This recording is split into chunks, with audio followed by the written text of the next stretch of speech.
Certified internal medicine physician with additional certification in hyperbaric medicine. He currently works at the San Francisco Institute of Hyperbaric Medicine, seeing consults and supervising treatments. He comes to us with lots of academic accolades. In the interest of time, I'm going to introduce you to Dr. Sherr.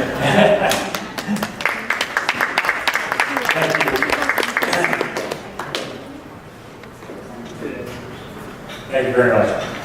So I don't need this thing, I guess, because I have it.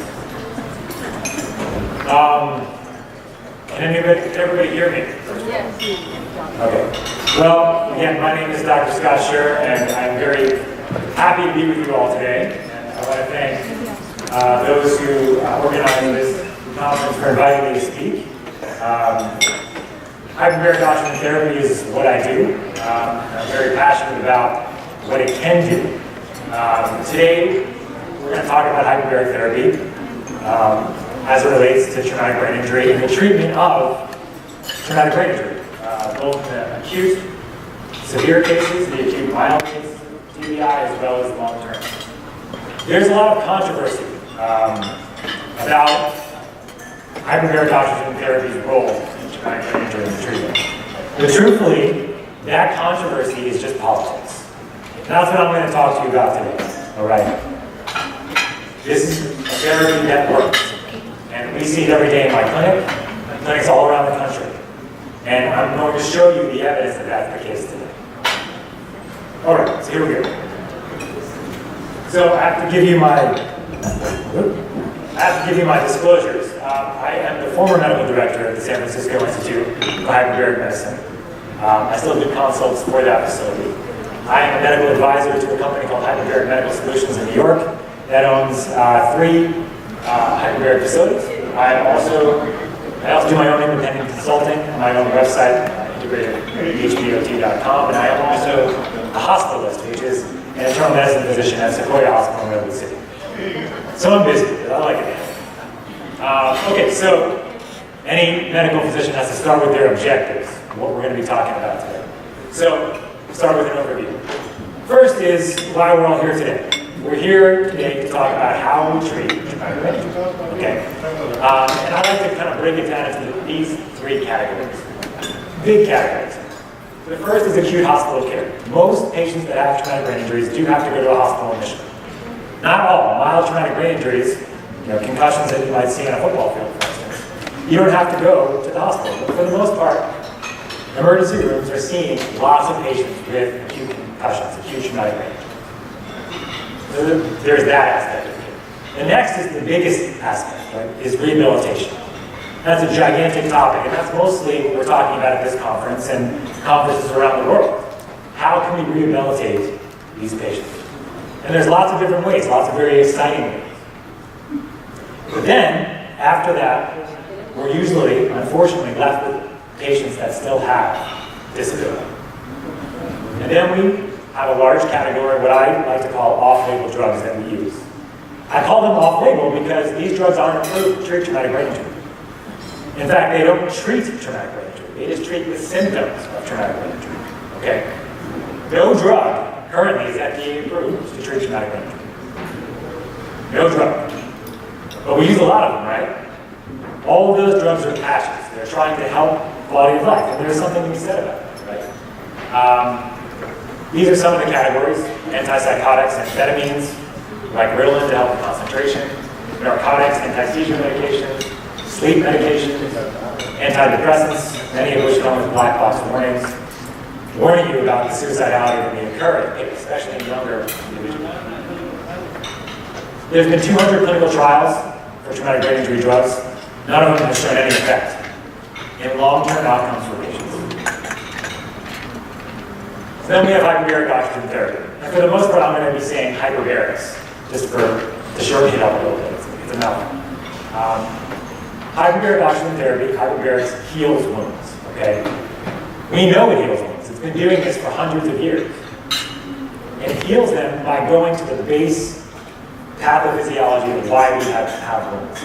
Giving it oxygen, giving the wounds oxygen and allowing them to heal. That's what we're doing. We're not a patch. What we're doing in our chambers is not a patch. We are healing those wounds directly. And we know it heals wounds, as I said. It's FDA approved for all of the things in bold. All of those things are wounds. These are wounds that we can see very easily. Delayed radiation injury from cancer treatment. The two most common that I see are ear, nose, and throat related radiation injury, as well as prostate-related radiation injury. These patients have symptoms. You can see them. You can biopsy. You can see the wound. Diabetic foot ulcers, diabetic foot wounds. We see these wounds in front of us, and we see them heal in front of us. We save patients from amputations, toes, feet, all the time. We can see this. Chronic bone infections, refractory osteomyelitis. All of these are acute or chronic wounds that we can see here. Now, investigational hyperbaric indications are those that are not approved by the FDA yet to be treated. What you'll find with many of these is that it's very difficult to see them. Okay? It's very difficult to pin them down on the usual imaging that we see or that we use in regular medical work. Traumatic brain injury has the most data behind it as far as it being treatable in a hyperbaric chamber. And we can see now these wounds here with functional brain imaging. You heard a little bit about this morning.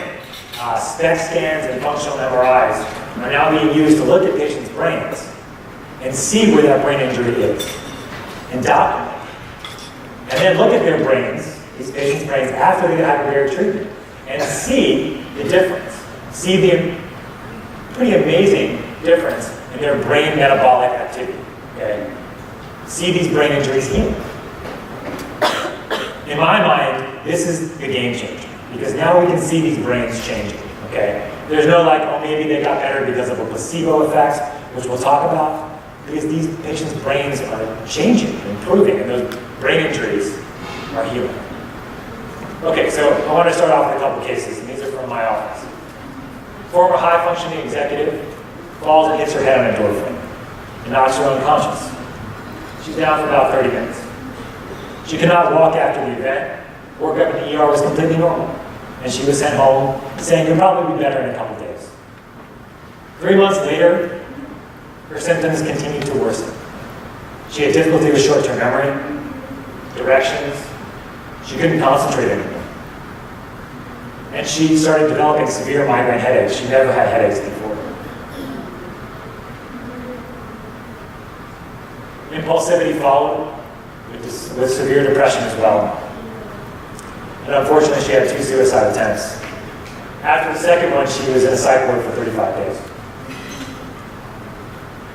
She was sent home after those 35 days on antipsychotic, antidepressant, narcotic, and sleep aid medications. Not a great combination for somebody that just tried to kill themselves, right? But that's all they had. They couldn't give her anything else. They said, here's what we can give you. Hopefully you get better. But she knew there had to be other ways. So she went to the clinic and had a SPECT scan of her brain. She had 8 sessions of hyperbaric oxygen therapy, 1.5 atmospheres of pressure for 60 minutes, and we'll talk about that in more detail later. And she had dramatic improvements, subjectively in all categories, and objectively in all categories that we tested on impact testing. Now, it sounds like most of you have heard about impact testing, is that right? Briefly, what impact testing is, just for those of you who don't know, is a way we can objectively test somebody and how their brain is working. So there's no, you can't do anything. You can't make the test go better or go worse. This is an objective way of understanding what a traumatic brain injury the patient's brain is doing. And she improved objectively on all those tests. Some of those include visual spatial recognition, memory, concentration, recall, short-term and long-term. So she dramatically improved. She had no further headaches. She stopped getting lost. She could follow directions. She could concentrate. Her depression was gone. And she got off most of her medications. This is not an uncommon story. 65-year-old Army veteran, really nice guy, had a traumatic brain injury and PTSD from his service in Vietnam. So a long time ago, 1972, he was discharged. Since that time, he suffered from a violent temper, terrible nightmares, and a history of domestic violence. And as we all know, traumatic brain injury and domestic violence are very hot topics these days, and should be, because they're very, very important. He had 20 hyperbaric treatments to start off with. He woke up one morning and his nightmares were completely gone. They stopped, and they never came back. After 40, his aggression was almost completely gone, and remained that way. This patient was an 18-year-old, unfortunate guy who had a motor vehicle accident, left with severe traumatic brain injury. He was nonverbal and partial quadriplegic after the accident. He got lots of good rehabilitation in the acute setting, but he was given up on by the rehab people, and in the respect that he had the failure to progress. There's nothing else that they could do. They kept trying, but he wasn't getting better. His parents found hyperbaric oxygen therapy, and they researched it, and he ended up getting 120 hyperbaric sessions. By the end of those 6 months, about after he finished hyperbaric therapy, he was conversing. He was walking with a cane. That's a pretty dramatic improvement.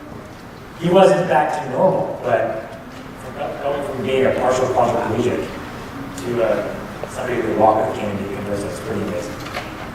All right, so recovering from a brain injury is not easy. We all probably understand that from me. But what you may not understand or know is that a healthy brain utilizes all the energy that's supplied to it. It's a very highly metabolic brain. The brain is very highly metabolic. But and actually, even though it's highly metabolic, it's only about 5 to 10% of all neurons that are being active at any one time.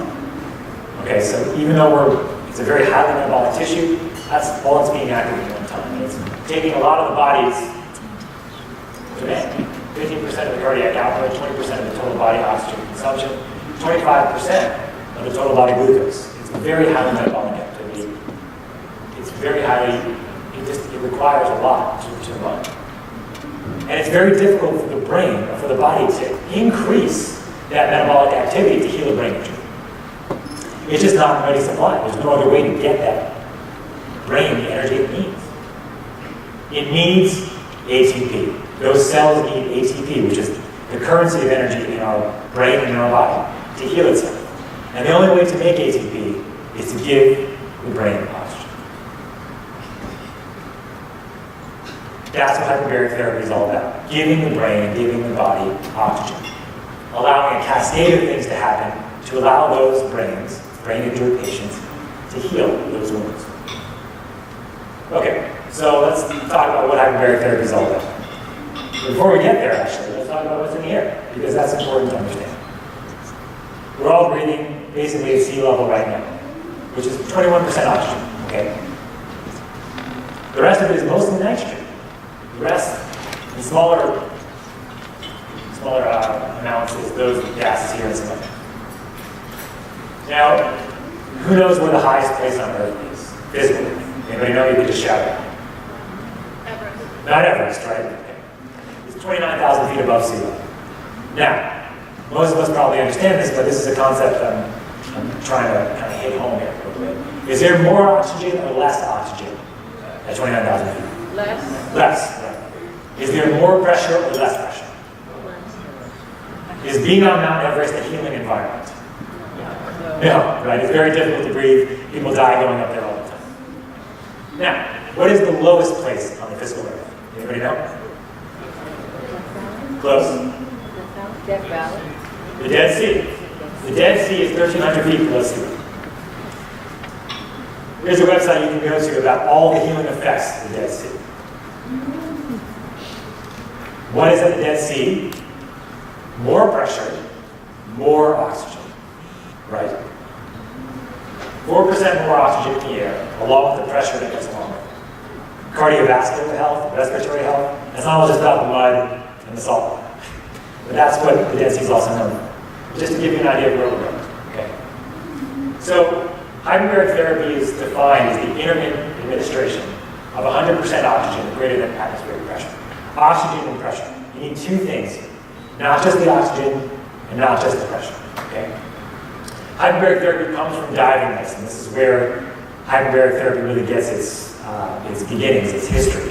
In the turn of the 20th century, hyperbaric therapy was used in divers for something called decompression illness. If these divers were far down below the surface of the water, they came up too quickly, they got these very severe symptoms called the bends or decompression illness. That's where all of this comes from. This is suggestive terminology. So at 1 ATA, that's called sea level, okay? 2 ATA is 33 feet below sea level. And 3 ATA is 66 feet below sea level. Now the way I want you to think about this is all that water above you when you're diving is exerting a pressure on you. We all know that water's heavy, right? Well, when you're underwater, you don't really feel that water. You just float in. All that water is exerting a pressure on your lungs. So that's the pressure. But the idea is to get more oxygen into your body, using both pressure and oxygen. But it's not about the red blood cell, okay? Because most of us are actually doing very well with our red blood cells at baseline. Okay, 97% of our red blood cells are saturated with oxygen at sea level right now, most of us, unless we have a lung problem, unless we have COPD or something. The only way you can increase the amount of oxygen in your blood is two ways. You can join the Tour de France and start giving yourself EPO injections, or give yourself self-transfusions, giving yourself more hemoglobin, or you can use something else in our blood to saturate. And that's the plasma of our blood, which is the liquid of our blood. Pressure, when you give the body pressure, we can get those gases to go into liquid form. In this case, oxygen. Something called Henry's law. The more pressure we put on the gas, the more of that gas goes into liquid form. And we can supersaturate the plasma of our blood, which is deep. It is, right? So plasma right there, it's kind of coming up as whitish there. That's all liquid, that's all water, okay? We can saturate that with oxygen. At sea level, most of that has no oxygen in it. We get thousands of percent increase plasma with oxygen. And that's what we're doing in hyperbaric chamber. This is what one of those look like. This is called the multi-phase chamber. We're simulating the pressure of being underwater, but you don't feel like you're underwater, okay? You just feel pressure in your ears. Your ears feel like they need to pop, like you were going up on a plane or coming down on a plane or going underneath the surface of the earth in a train. These are big chambers. They can treat multiple patients all at the same time. These are mostly seen in hospital settings for particular indications that require an attendant, which is kind of somebody here in the back helping out people, carbon monoxide poisoning, thermal burns, those things. We also have monophase chambers, which are for single occupancies. And these don't go down as deep. They do the same thing. So again, we're supersaturating the plasma with oxygen. And that causes a cascade of catalytic reactions in our body.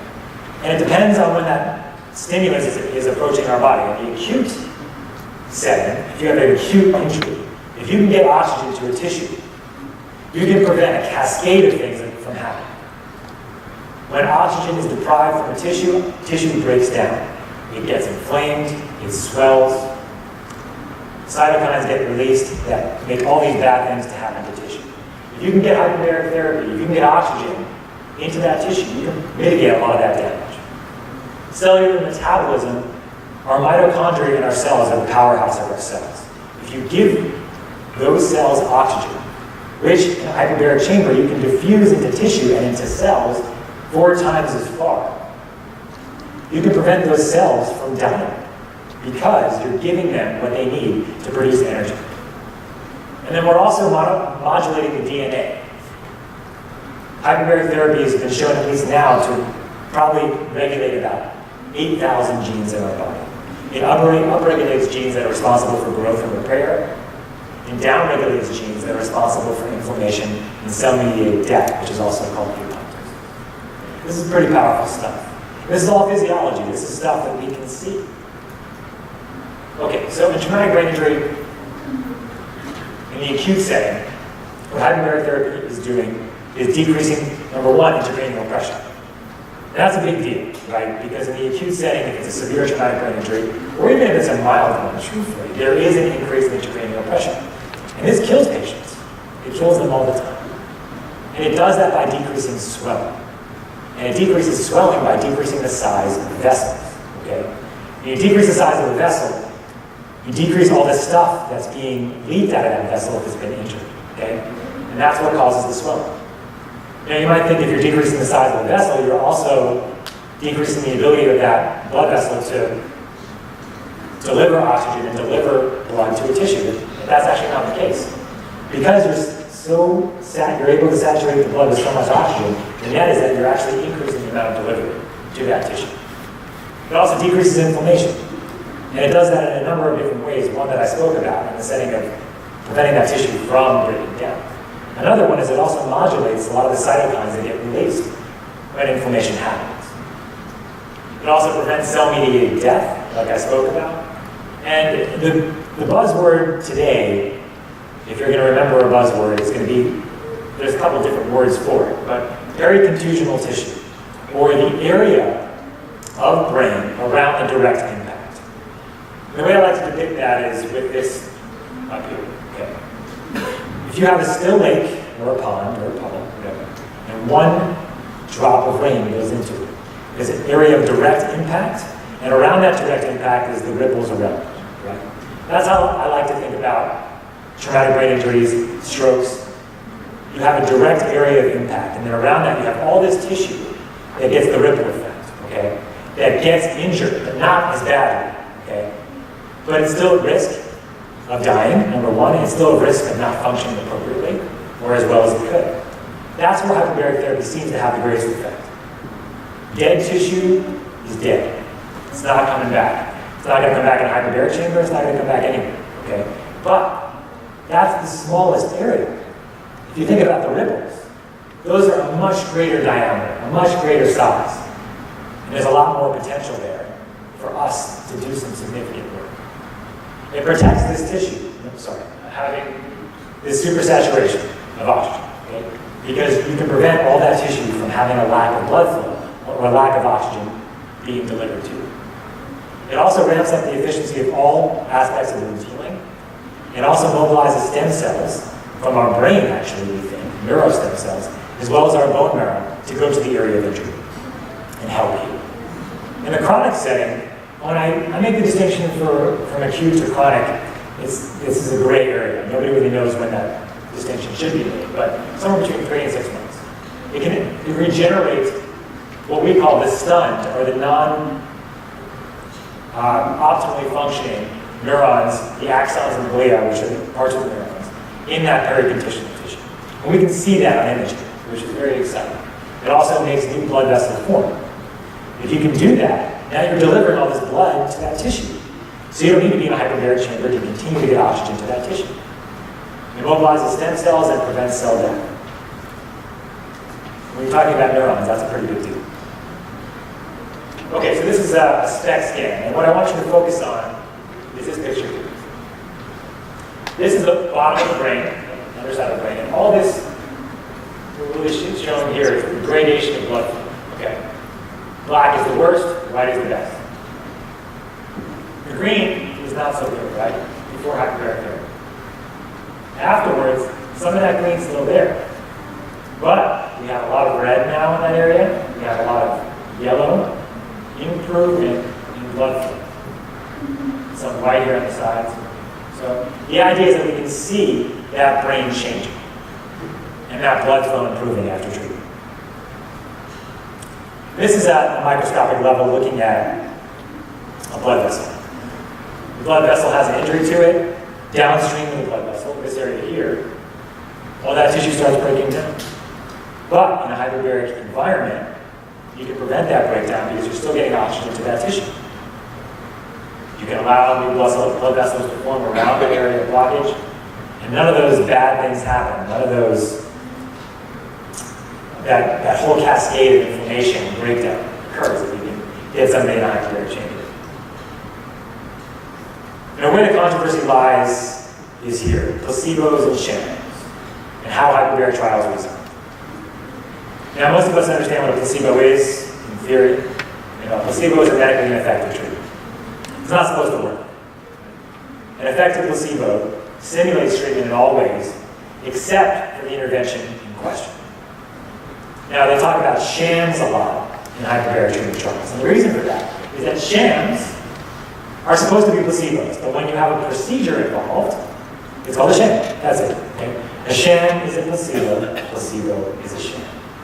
Hypothetically. And we'll talk about why in hyperbaric trials that's very difficult to do. Okay? Because we've all heard of the placebo effect, right? We all feel like if we're in a treatment, right? If we're getting something done, we should get better. If it's a depression trial, we take a sugar pill, patients with depression get better because they think they're getting better. Positive vibes, positive thoughts. We know this all helps. So when you're designing a trial, the idea is that you need to get above placebo effect to show that your treatment actually works. But that's hard to do in a hyperbaric trial. Hypothetically, you take one person, you take another, you put them both in chambers. Okay? They're matched in every way. Same kind of injury, same age, socioeconomic status, hopefully. When you're trying to do a randomized, placebo-controlled trial. You put one person in the chamber, you turn it on, you treat them. Okay, that sounds easy enough. But the second person, you don't treat. Don't turn the chamber on. Sounds easy enough, right?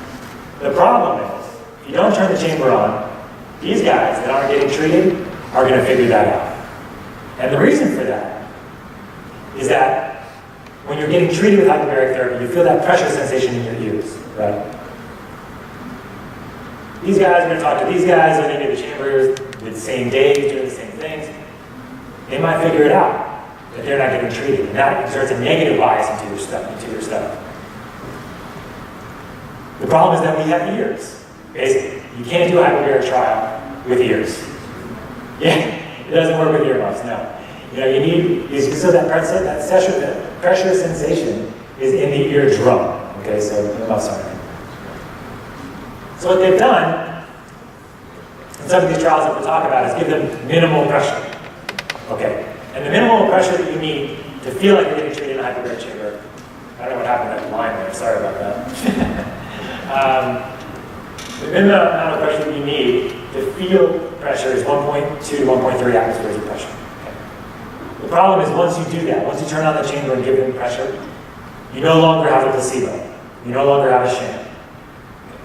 Because any amount of pressure will also increase the amount of oxygen dissolved in the circulation.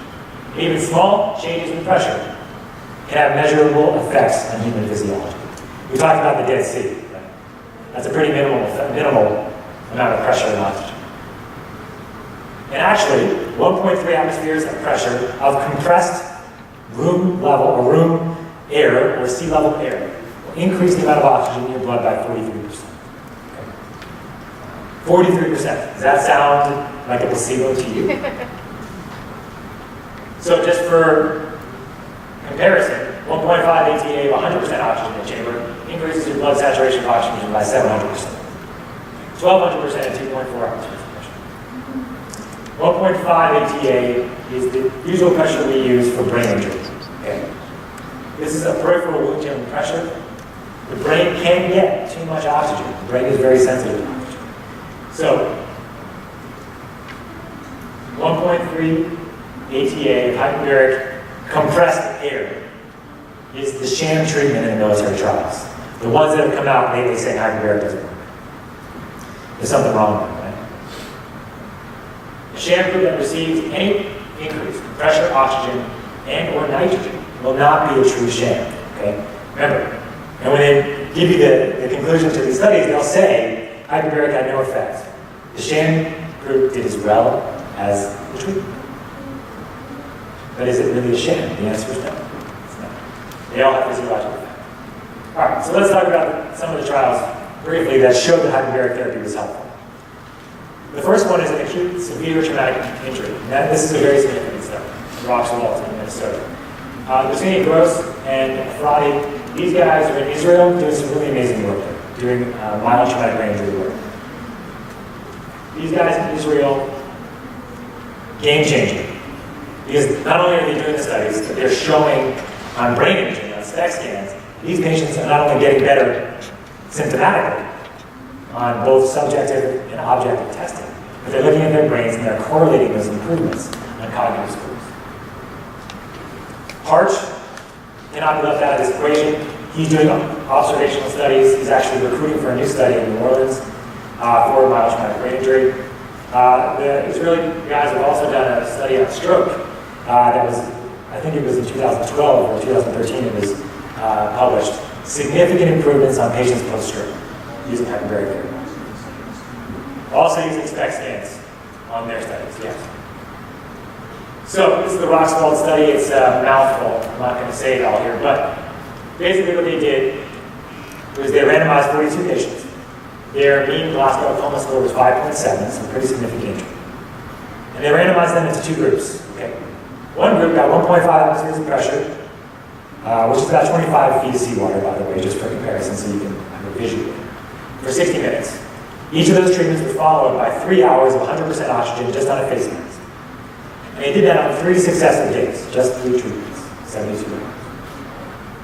The reason why they combined these two therapies is that in their animal research prior to this, they found that the brain seemed to utilize the oxygen that they were giving in a hyperbaric chamber afterwards better if they used 100% FiO2 on a face mask. So that's what they did in this study. The other group was standard traumatic brain injury kids, severe traumatic brain injuries. Okay? So they all had intracranial pressure monitors, burr holes in their brain. They all were intubated, breathing tubes. They all were sedated, so they didn't know what was going on. Okay? They didn't need a sham in this particular trial. They didn't need to pretend like somebody was going into a chamber because nobody knew if they were going into a chamber or not, right? They were all paralyzed and sedated. They had no idea. So, brain oxygen levels increased by 600% in the treatment group. This is all statistically significant data. The pericontusional brain, that area that has the most potential of improving, of being at risk for dying, 20% increase in oxygen in that tissue. Statistically significant over the control. Lasted until the next hyperbaric therapy session. The brain was utilizing that oxygen better, that whole post-treatment. There's a decrease in intracranial pressure. Significant decrease in intracranial pressure. And the patients that did the best, the patients that had the most significant effect were the ones with the highest intracranial pressure to start off. It also significantly improved markers of cerebral metabolism. This is actually what they were looking at most closely, especially in the pericontusional brain. It decreased things called glycerol and lactate. These are markers of cerebral injury, of brain injury. When these things are high, the brain is suffering. And these are all markedly improved in hyperbaric conditions. It was also safe. There was no complications. All these patients did fine in the hyperbaric chamber. There's a 26% reduction in mortality. 42% of those in the control group died. 16% in the hyperbaric group died. 36% improvement in favorable outcome. This is long-term outcome for patients as compared to the control group. And they obviously recommended a phase 3 study to follow up on these significant improvements. So hyperbaric oxygen therapy is safe, number one. Number two, it's neuroprotective with the markers they chose. And it improved mortality and outcomes in these patients. Interestingly, these guys had done a study in 1992 showing the same thing, except they didn't show this. They showed this reduction in mortality, but they didn't show the favorable outcomes. The difference this time is that they only used one treatment last time. This time they only used 3. And as far as I'm concerned, 3 is nothing. So little time and so little to get this significant of an effect. So this is the Israeli study. I guess Max and PCs don't like each other. That's a long time. As I mentioned, so mild traumatic brain injury. Okay, 56 patients, and these patients were 1 to 6 years post-traumatic event, and that's very important. 1 to 6 years. Okay, these patients had symptoms for a long time. If you have symptoms after 6 months of a mild traumatic brain injury, the odds that your symptoms completely go away are pretty low. After a year, even lower. The possibility that you'll still have some side effects or some symptoms in 1 year, about 10 to 20%. In mild traumatic brain injury, we're not even talking about severe. So they wanted to pick a population, choose a population, and very stable brain injuries. So there's no way that they were getting better, okay? 40 hyperbaric sessions. This was done, protocol-wise, just so you know, 40 hyperbaric sessions, when we talk about that, is 2 months of hyperbaric therapy. Monday through Friday, with the weekends off. Monday through Friday, every day getting treated. So we're talking about a significant time commitment. They did SPECT scans before and 1 to 3 weeks after treatment. And those SPECT scans were blinded. The radiologists didn't know if they were looking at a scan that somebody had gotten treatment or if somebody didn't get treatment. They didn't know. Hyperbaric therapy significantly improved all of these factors, all this data, including the SPECT scans. These are objective tests, okay? The ones I put in a little bracket there. And the reason why I mentioned objective tests specifically is that brain injury patients, and all of us really, we're the last people to realize that we're getting better. We are. It's really important to have some objective measures for these patients to understand that they are improving. Quality of life measures, they all improved. So significant improvements in blood flow on the SPECT scans correlated to areas of improvement on cognitive testing. Does that make sense? So these patients got better on cognitive scores. And where they got better correlated to where their blood flow improved on SPECT scans. I mean, you can't argue with that. This is one of the patient's brains. It's a 51-year-old woman with a mild traumatic brain injury that occurred 2 years prior to inclusion to the study. Now, before I get here, I should mention one more thing about the study. So, the study design was called a randomized control crossover design. It's complicated, but what they tried to do is work on that placebo effect, right? Nobody was getting into a hyperbaric chamber and not being treated. Because they knew, just like we spoke about, that getting into a chamber is impossible to have a placebo-controlled trial. Okay, so let me go back to this one. Sorry about that. So this is one SPECT scan, again, before, after. After you have significant improvements in blood flow. The white is really good blood flow, right? Green up here, no green down here. Remember, green is the most poorly functioning blood brain. Significant improvements. All that yellow is almost gone. So significant improvements in blood flow. This is all statistically significant. Arch, I just wanted to show here briefly, significant increase in blood flow after hyperbaric therapy. Okay? Significant improvements. Angiogenesis, making new blood vessels. That's how you get oxygen. That's how you get nutrients to tissues, right? So the military trials. These trials were to prove safety and feasibility of hyperbaric therapy, its use in traumatic brain injury. That's all they were supposed to do. Okay? And they did prove that. Hyperbaric therapy was safe, it was feasible to do on a military population, but it had no effect. That was their conclusion. All of these studies. It didn't do any better than the sham group that they treated. The shams are a little bit different in each group, but they're all inherently the same. And obviously there's been a lot of talk about, these patients coming back, these veterans coming back from Iraq and Afghanistan, and they're trying to find ways to treat these patients. But the VA uses drugs. That's what they use. They do physical therapy, they do that. They have some job retraining stuff, but they were hoping that hyperbaric therapy would work. And they think it doesn't work now, sadly.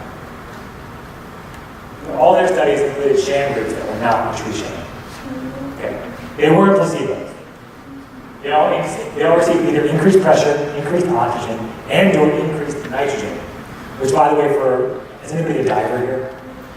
Anybody dive? What happens when you give somebody increased nitrogen? They can get narcotic, right? Nitrogen narcosis. It has an effect on the brain. None of these studies use functional imaging. None of them use that to back up their data saying hyperbaric therapy is not. Flawed study designs equal flawed study conclusions. And all groups that received increased oxygen got better. Whether it was in hyperbaric air, just compressed regular air, or if it was in a hyperbaric oxygen chamber with 100% oxygen, they all got better. And again, these are patients with stable brain injuries. They shouldn't get better. At least not as good as they did, especially. So this is the first military study. And again, the military studies are actually really complicated to go through. And I want to just kind of give a little brief synopsis. This is the first one by Wolf. They did two groups, one with 2.4 atmospheres of pressure, another at 1.3. And 50 patients, 30 sessions. And they used traumatic brain injury testing and PTSD testing to see how they did. Their conclusion that was HBOT, hyperbarics, was safe and feasible. But there was not any effect because there was no difference between the two groups. But they even said in their conclusion, both groups improved more than what would be expected greater than 6 months post-mild traumatic brain injury. They couldn't give a drug, any other drug, and get as better as they did with hyperbaric therapy. That was in the comments. Their data tells a different story. Don't worry about the numbers, it doesn't matter. What really matters is that the patients, the sham group, the 1.3 atmospheres of pressure, which is again 43% increase in oxygen saturation in the blood, they all did significantly better on TBI testing. All of them did. Almost all of these scores. So not all the scores, but many of the scores. On PTSD testing, they also did. The 2.4 atmosphere group over here didn't do as well. But we also think that's too much pressure for the brain. So again, 43% increase in oxygen saturation in the sham group. Okay, sham in big, big quotations. Because it's not a sham nor a placebo. They had no functional brain imaging to back up their data. This study just came out last month, hot off the presses, okay, in general. Really. So 3 groups, no hyperbaric therapy, 1.2 atmospheres of pressure, compressed air, 1.5 atmospheres of 100% oxygen. So they had 3 groups. Okay. So the hyperbaric group significantly improved, statistically significantly, if you looked at before and after, on both PTSD and traumatic brain injury testing, especially traumatic brain injury testing. Something called the RPQ, if anybody knows that. The sham group also significantly improved. In fact, mostly on the PTSD score. Both sham and hyperbaric group improved statistically significantly over the group that did not get any hyperbaric care, did not get into a hyperbaric care. Placebo effects again. Because there is no significant difference between the two groups, the hyperbaric group and the sham group. Okay? There was a trend, however, to more of an effect in the hyperbaric group, 1.5 atmospheres of pressure.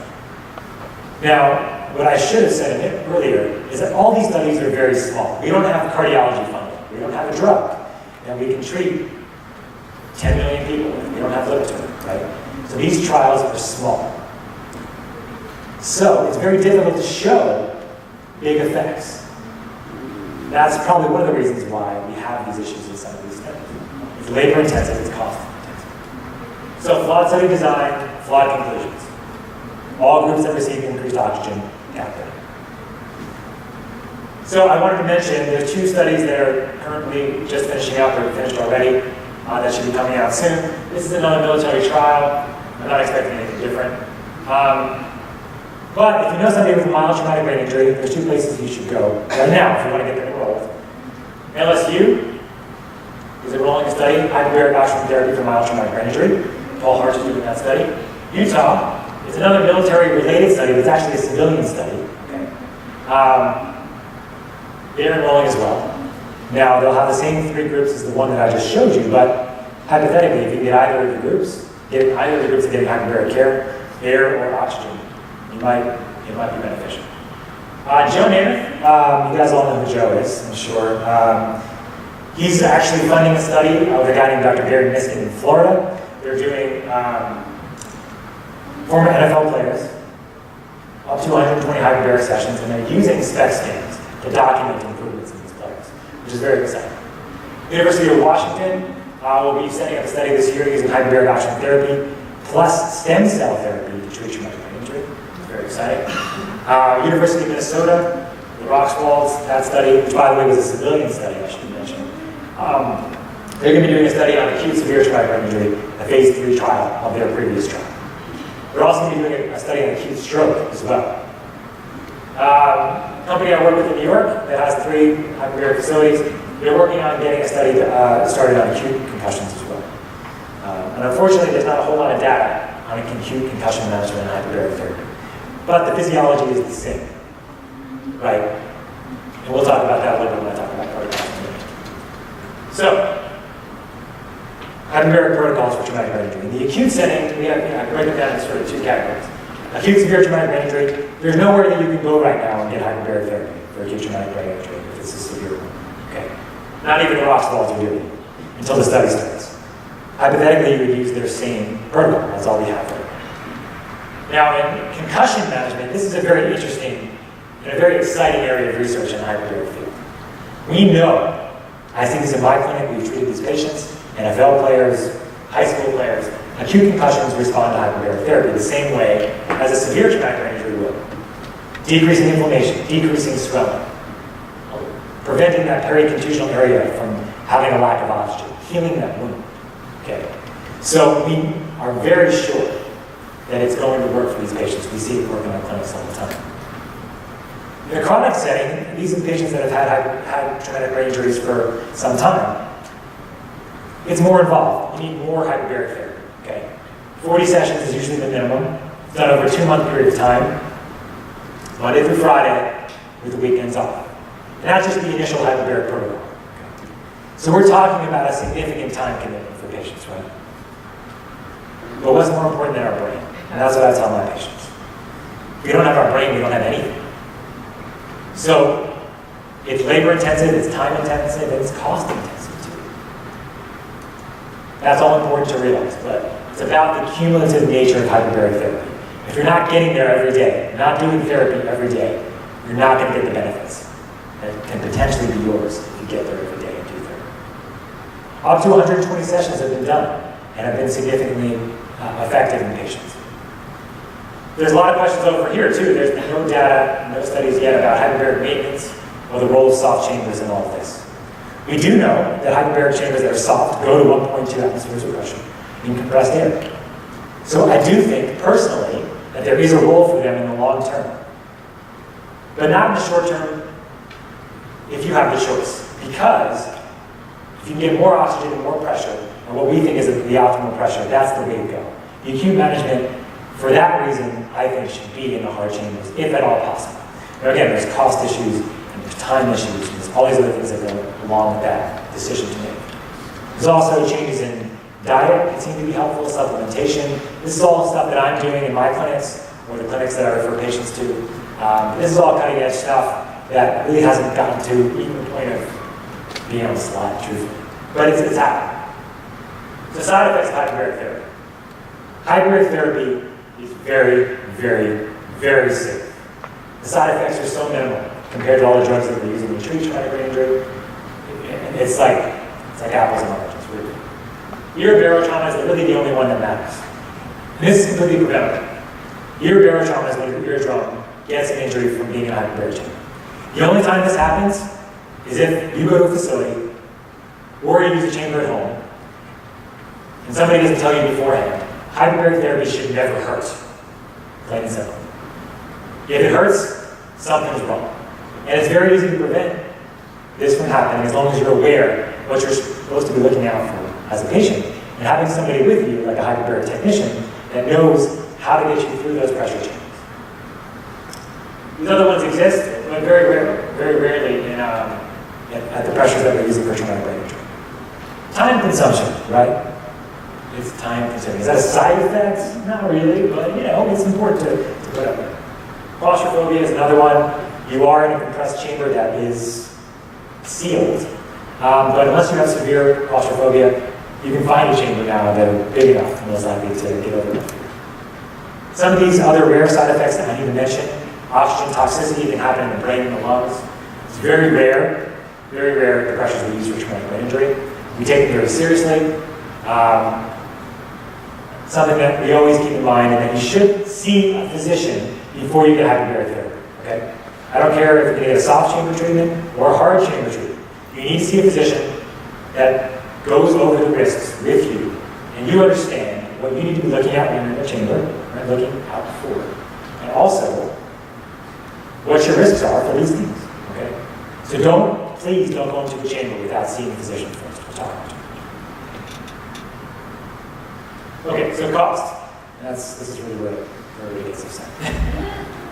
The cost of hyperbaric therapy is expensive. And the reason for that is all the specialized treatment, specialized equipment we need to go into hyperbaric chamber safely. You have an insurance coverable condition here. The hospital is going to charge your insurance company somewhere between $1,500, $2,000, sometimes more per treatment. At a clinic, a freestanding clinic, a clinic not associated with the hospital, that cost goes significantly down, not only for your insurance company, but for the patient themselves. So deductibles, co-pays. If you can do it, find a freestanding clinic to get your FDA-approved hyperbaric therapy because it's going to cost you less money. Okay? And your insurance company, if you care about it. Most of us don't care very much.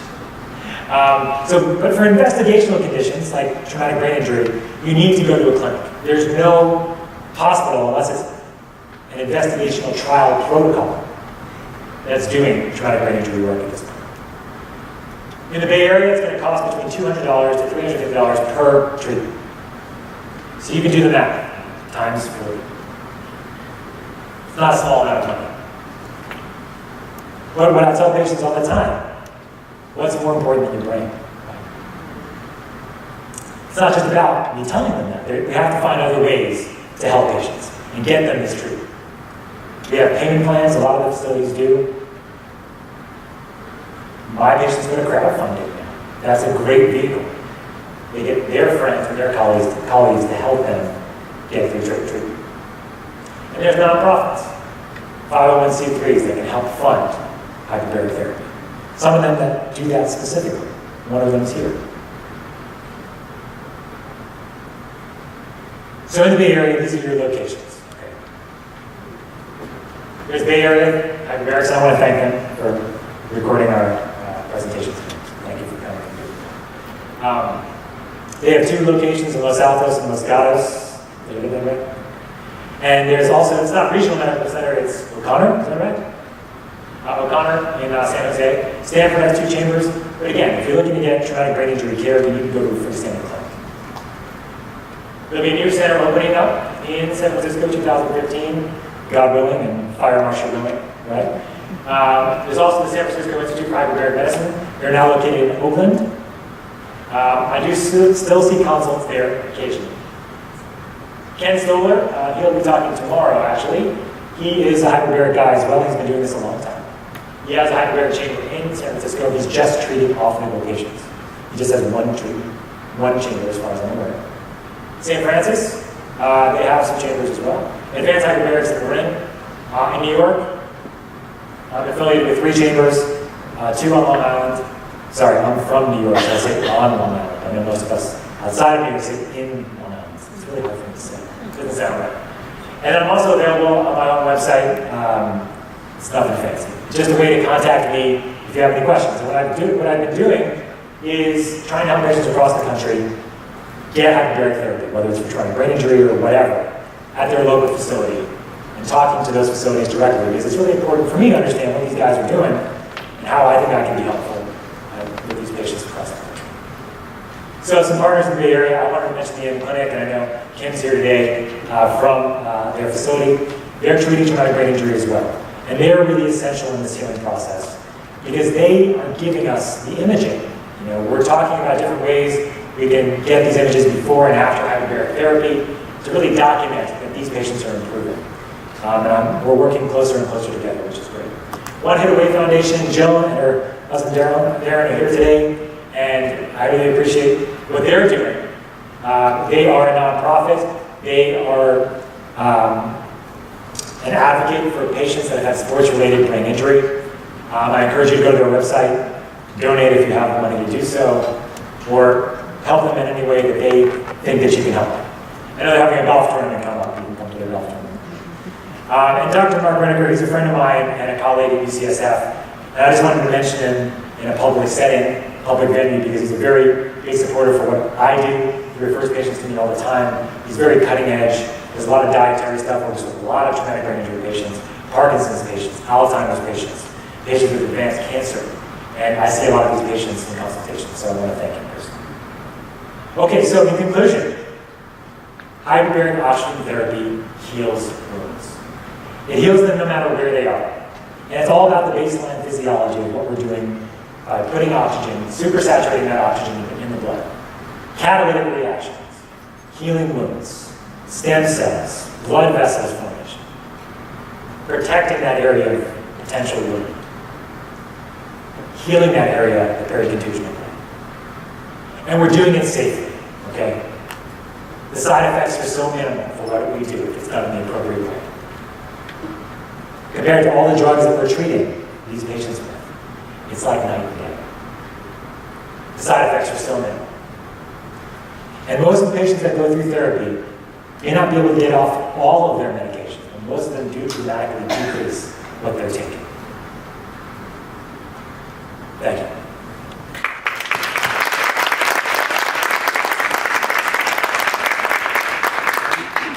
Any other questions?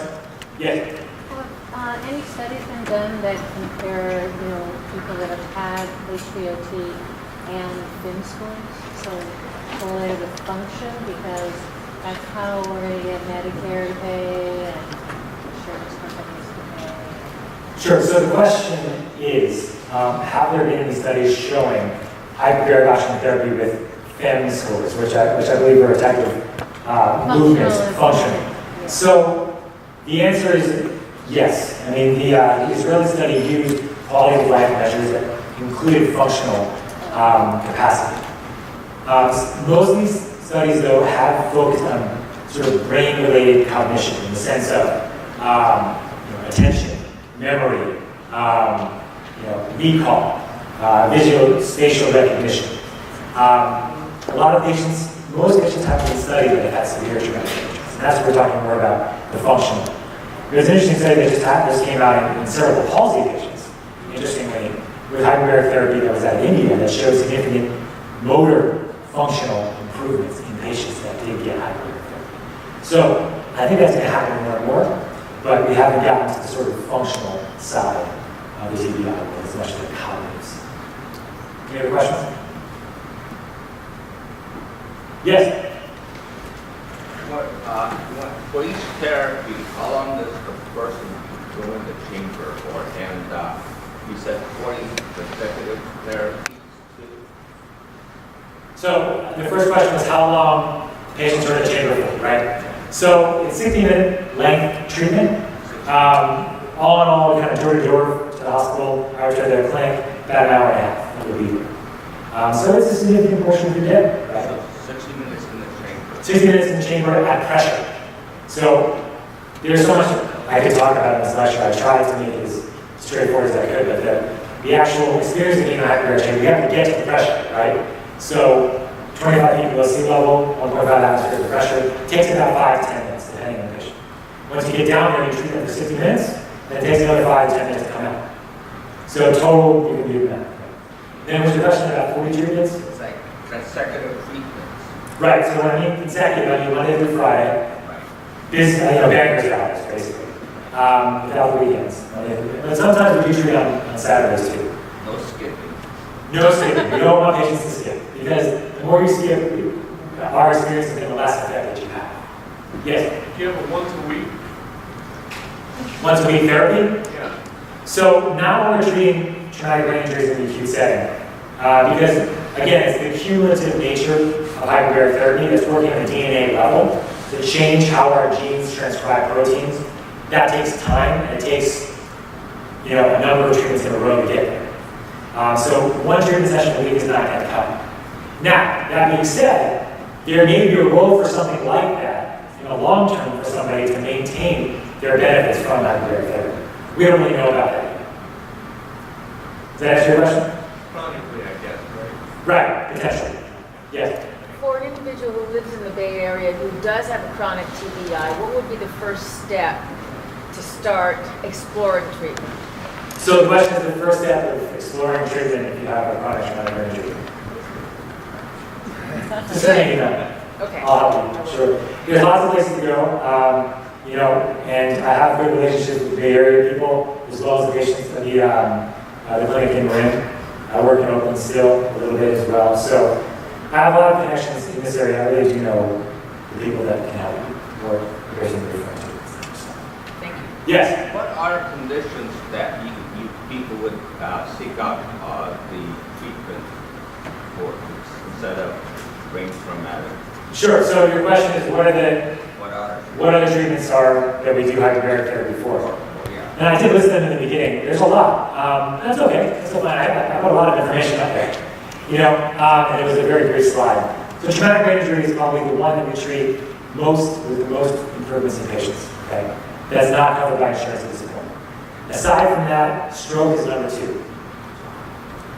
It's significantly effective for patients post-stroke. The closer it is to when they have a stroke, the better. There was an Israeli study that I mentioned that was published about a year ago. It showed that those patients were 6 months to 3 years post-stroke. Dramatic improvements in patients post. Motor scores as well as cognitive function. What about heart attacks? So in cardiac literature, there's been a couple studies. We're competing with cardiac drugs, remember, so it's tough. These guys have a lot more money than us. But if you put somebody in a hyperbaric chamber, these are studies you can look up. After an acute coronary syndrome, after an MI, or if you put them in a hyperbaric chamber before they get a CABG or a bypass surgery, their outcomes are better. Small studies, but their outcomes are better. It makes sense to me, right? It makes sense probably to you, I hope, a little bit by what I talked about, the baseline physiology of getting oxygen to that tissue, preventing it from breaking down and dying. Cardiac muscle, heart muscle, anything. Yes? In your, those hyperbaric pre and post measurements, Yes. where you're doing the impact before and after, and the spec scanning before and after, you mentioned that there were significant changes in blood flow. Is that just a visual change in the blood flow, or is there were actual numbers generated? Like, for example, the impact they had P.005 or whatever. It was all statistically significant. It was what? All statistically significant. So they used actual numbers. So it wasn't just like, this looks better. You know, they actually quantified the significant, those improvements with using numbers and sort of varied that out. And it was all clinically significant, or statistically significant. Does that make sense? Yeah. So they did do that. Yes, ma'am? Do you know the clinic in Sacramento? Yeah, I do. Okay, I just, it wasn't listed, so. I forgot. Sorry about that. Sorry, and George was here too. This guy, I should have said. Sorry. So Sacramento's also involved. My apologies too. Yes. I'm sorry. Maybe get somebody else at that question. Oh, you can just go to my website. I have cards too. I can give you cards. Sure, no problem. Yes. So, are you familiar with the military bases or the VAs in Northern California that are using hyperbaric guns? So the VAs, there is one VA, I think, in the Northern California area that does have hyperbarics, but nobody's using it for traumatic brain injury around here. They're using it for foot wounds, they're using it for diabetic wounds and radiation injury in the part. Yeah.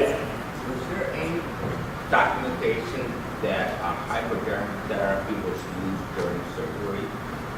So there is some data out there, and it's actually pretty good data in the plastic surgery literature, actually. That hyperbaric therapy can improve wound healing time. So we have, for instance, I know a clinic in Beverly Hills, shocking Beverly Hills, right? That does lots of plastic surgery work. They also do lots, they actually have a contract with the Clippers and another professional team, a hockey team. These guys improve much quicker if they go in hyperbaric chambers versus not going in, because it's wound healing, right? So absolutely, surgery, injury recovery, there's no doubt that hyperbaric chambers are going to speed the healing time. The reason why insurance companies won't cover that ever, though, is because most of the time you will get to the same place. You just want to get there as quickly, right? So they say, well, why would we cover that? You're still getting better. But if you're a high-performance athlete, those 2 weeks that you were off the field are a big deal. So the answer is yes. There is a role for hyperbaric oxygen therapy in surgical management in a lot of different ways. That's just sort of a little smattering. But even orthopedic surgeries, we're also using things like PRP now with hyperbarics. I mean, we're getting really cutting edge, and pretty cool. So, anybody else? Yes. The improvements that were in the Can you speak up a little bit? I'm sorry. The improvements that were noticed in the study, were they persistent or was there any relapse when the therapy was stopped? That's a really good question. So the question was, after hyperbaric therapy was over, did these patients just get more stable? It's a very valid question. And the answer, as far as we know, so far, the studies are still pretty new, is the answer is no. Now, some patients, in my experience, will get a little bit worse over time. And that's where I think maintenance hyperbaric therapy really comes into play. We don't really know for sure about maintenance hyperbaric therapy or what the treatment schedule should be. I have my own ideas. But overall, if you make new blood vessels and tissue, those blood vessels aren't permanent, right? So our thought is that most of what we can do, most of that improvement does stay.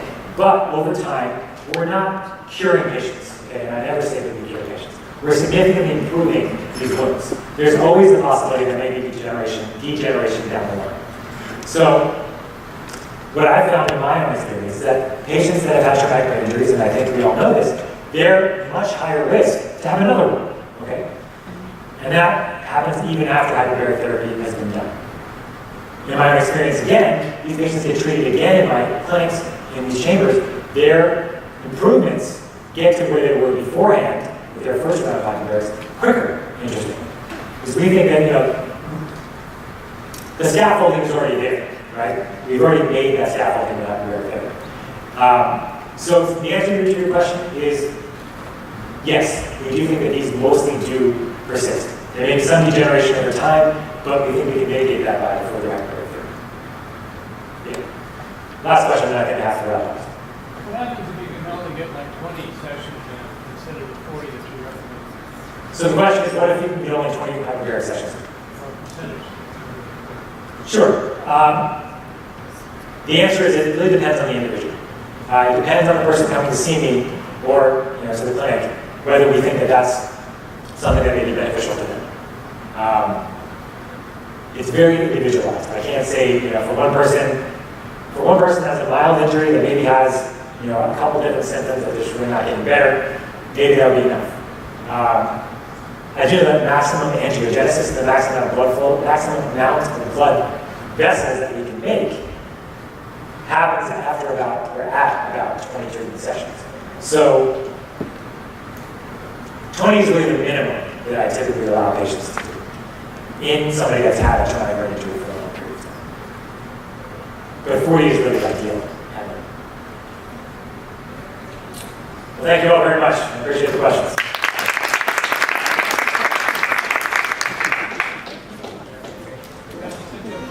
Yeah.